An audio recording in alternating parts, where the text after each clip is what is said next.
Greetings, welcome back to Black Bear News. Today, in things adjacent, going to talk a little more about Roger Hallam.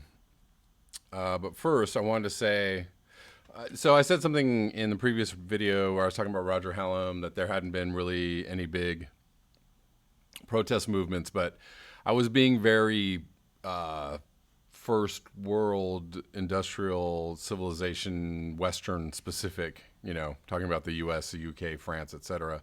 And I did leave out the yellow vest thing that was going on. So I misspoke. There have been plenty of pretty large movements around the world, Egypt. There's right now happening in Hong Kong, very large protests. Hong Kong's weekend of peaceful protests, despite pouring rain. Organizers estimate 1.7 million people attended an anti-government march in Hong Kong. This has been going on for a couple of weeks.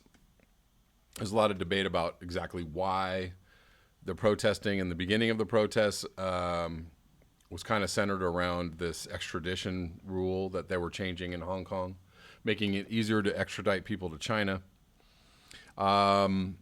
But it seems to have kind of coalesced into something else. Here's another article about it. Hong Kong protesters show no signs of backing down in face of countless threats. China has threatened to step in and squash these protests. Protesters first gathered in Victoria Park, the starting point for several marches in June. The crowd was reportedly a mix of old and young Hong Kongers and filled with families. The protesters then marched through Hong Kong's Central District in defiance of a police ban. Excellent. Excellent work. Screw those police bans.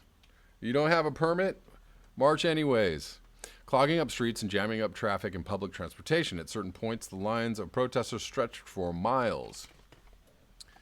Many people could be heard chanting, "Hong Kong people, keep going."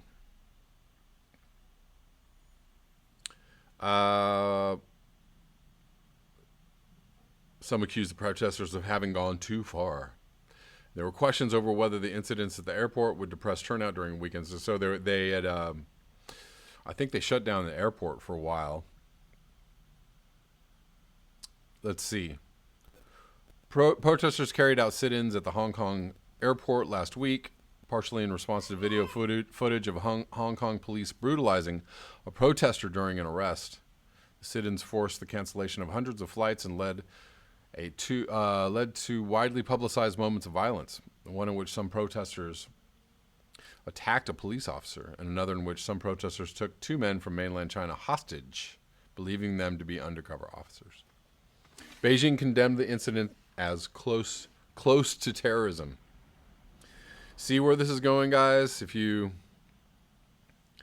really cause trouble, then you're terrorizing the powers that be, and we can't have that. We're terrorizing the status quo. You're terrorizing business as usual. You're terrorizing those poor people just trying to go to work. And we can't have that, can we? So moving on, there's another, a lot of people have already seen this. And I had seen the actual video, but didn't have time to watch it until last night. But I watched this video, excellent video, with Roger Hallam on BBC, talking to Stephen Sacker, who is an absolute, just status quo, neoliberal asshole. And he throws everything possible at Roger Hallam, like, "You've gone too far, and the chief of London police called you a terrorist." And it's just, the whole video is chock full of just priceless moments. I can't play the whole thing. I'll just play you just a few seconds. Just give you. Your perspective on the climate is that the emergency is here, it's now, and we have to respond. No, I don't think you have. You see, well, I want to ask you about the degree to which you see yourself as a revolutionary. Is that how you would characterize your ideology? There's a revolution coming anyway. It's irrelevant. I know what you're trying to do. Is trying to say there's these radical people, everything's okay, and they're trying to change stuff, you know. And if they weren't there being like annoying, things could carry on. The fact of the matter is, if we don't change things, they're going to be 10 times worse. And those are the two options. That's why. And that's really all I want to play of that part. But you get the idea. And, you know, Roger Hallam just pretty much hits him with reality and facts, hits him over the head repeatedly in this video.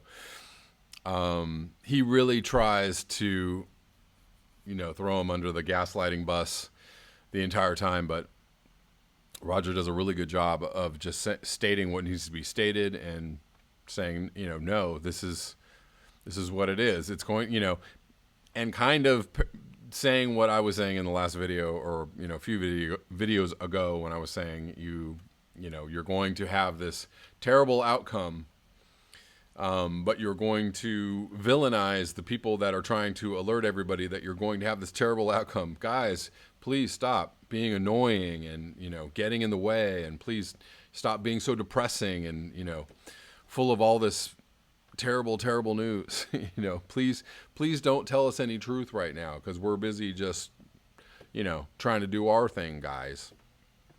And, you know, capitalism and, you know, Western liberal democracy is the best. It's the best. I mean, it's undeniable. How could you possibly say this is a problem, or this is wrong, or this is bad? How could you do this? So again, you know, up is down, left is right. Nothing makes any sense.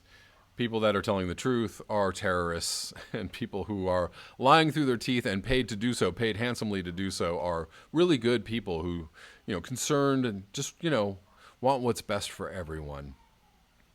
That's all I have for you in this video. I'm going to link this video below. It's quite good. If you haven't watched it, I suggest you do. Thank you so much for your eyes, your ears, and your conscience. If you would like to support this channel, you can do so at the links below. Until next time, peace.